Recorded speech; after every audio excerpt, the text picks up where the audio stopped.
Assalamualaikum warahmatullahi wabarakatuh. Salam sejahtera untuk kita semua. Terima kasih sudah berkunjung di video ini. Pada kesempatan kali ini, pencari ilmu akan membahas topik yang sangat menarik dan bermanfaat, yaitu tentang titik temu konsep Tuhan Sokrates, Plato, dan Newton dengan ajaran Islam. Semoga video ini bisa memberikan wawasan dan inspirasi untuk kita semua. Bismillahirrahmanirrahim. Sejak zaman filsafat Yunani klasik hingga era kontemporer, pembahasan tentang Tuhan tidak ada habisnya dalam filosofi hidup para intelek. Argumen-argumen seputar Tuhan pun masih menjadi dialektika yang mengasyikkan. Tuhan yang hakikatnya transenden dalam beberapa pandangan, sekaligus yang imanen dalam pandangan lain, menjadikan Tuhan tidak ada finalnya ketika terus-menerus diulas. Topik tentang Tuhan sendiri tidak dapat dijauhkan dari teologi-teologi yang berkembang, juga jangkauan dari agama yang notabene-nya sama-sama merujuk pada wahyu. Dalam dunia filsafat, jauh sebelum wahyu menyentuh para filsufnya, mereka telah berupaya untuk menalar Tuhan melalui berbagai gejala dalam kehidupan. Salah satunya yang menjadi gerbang filsafat pertama adalah orientasinya kepada apa bahan dasar alam semesta. Melalui filosof pertamanya Thales tahun 624 hingga 545 sebelum Masehi, yang kemudian dilanjutkan muridnya Anaximandros pada tahun 610 hingga 547 sebelum Masehi. Kemudian Anaximenes pada tahun 585 hingga 494 sebelum Masehi. Hingga para filosof Sokratik, para filosof abad pertengahan, para filosof modern, hingga yang sekarang ini. Dari semua masa filsafat tersebut, dengan masing-masing tajuk filsafati yang berbeda dari pembahasan ke pembahasan. Pada hakikatnya, filsafat berupaya mengajarkan kita untuk berkenalan kepada esensi tertinggi yakni Tuhan.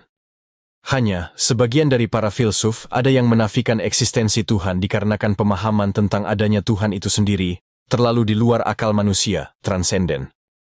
Namun, tidak menutup fakta bahwa tak sedikit juga para filsuf yang mampu menunjukkan bukti-bukti adanya Tuhan dari berbagai model, baik dari nalar atau ilmu pengetahuan. Bukti keberadaannya Tuhan menurut Sokrates, seperti yang dilakukan Sokrates dengan nalarnya. Menurutnya, cara mengetahui dan memahami keberadaan Tuhan adalah dengan mengenali diri sendiri, atau yang dikenal dengan istilah gnosis auton. Sokrates berpandangan bahwa dengan mengenali diri sendiri, maka manusia akan mampu mengenal Tuhan. Adapun cara yang diajarkan Sokrates melalui pemikirannya ini dilalui lewat dua jalan, yaitu dari bukti-bukti alam dan dari sejarah manusia. Dengan demikian, manusia nantinya akan ditujukan pada satu tujuan, yaitu Tuhan yang esa. Bukti adanya Tuhan menurut Plato. Adapun Tuhan bagi Plato, digambarkannya sebagai Demaiogos, atau Sang Pencipta. Seperti dunia ide miliknya, Plato mengatakan bahwa dunia yang ditempati saat ini hanyalah bayangan, tidak nyata, dan berubah-ubah. Sehingga akibat dari dunia yang berubah-ubah atau dinamis ini, memastikan bahwa ada penyebab di balik semua yang ada, yang nyata, dan kekal yaitu Tuhan. Bukti adanya Tuhan Isaac Newton. Berikutnya adalah Isaac Newton, sosok filsuf sekaligus ilmuwan yang fenomenal berkat penemuannya yaitu gaya gravitasi.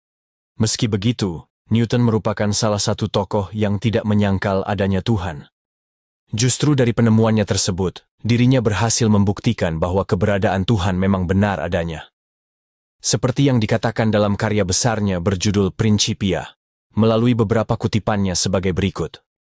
This most beautiful system of the sun, planets, and comets could only proceed from the counsel and dominion of an intelligent and powerful being. Kutipan tersebut diambil dari esainya yang berjudul General Scholium, yang merupakan kritikan atas karya pertamanya dalam buku Principia.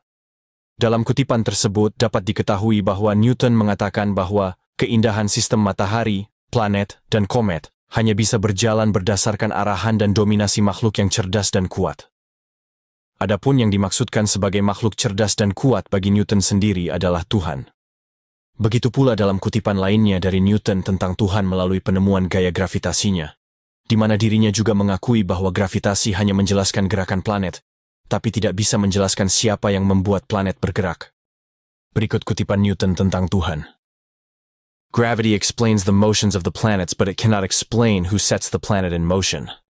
Dengan demikian, Isaac Newton membuktikan adanya unsur metafisik di balik semua yang terjangkau indera manusia. Dengan mengakui kelemahan dan kekagumannya pada segala yang tercipta di alam semesta, membuatnya berhasil membuktikan dan meyakini bahwa ada yang maha besar di balik alam semesta. Persamaan pandangan Sokrates dengan konsep Islam. Dari beberapa pandangan para filsuf tentang Tuhan, jika argumen mereka dikaitkan dengan konsep Islam, secara garis besar akan terdapat persamaan, seperti pernyataan yang dilontarkan oleh Sokrates. Apabila dikaitkan dengan konsep Islam, maka akan sama seperti ungkapan dari salah satu ulama sufi, yang mana ucapannya tersebut terlanjur dipahami banyak muslim sebagai hadits Nabi seperti berikut. Man arafa nafsah, faqad arafa rabbah. Barang siapa mengenal dirinya, maka ia akan mengenal Tuhannya. Ucapan tersebut dimaksudkan bahwa manusia jika ingin mengenal Tuhan, terkait sifat-sifatnya dan segala hal terkait dirinya, maka manusia harus mengenal bagaimana hakikat dirinya.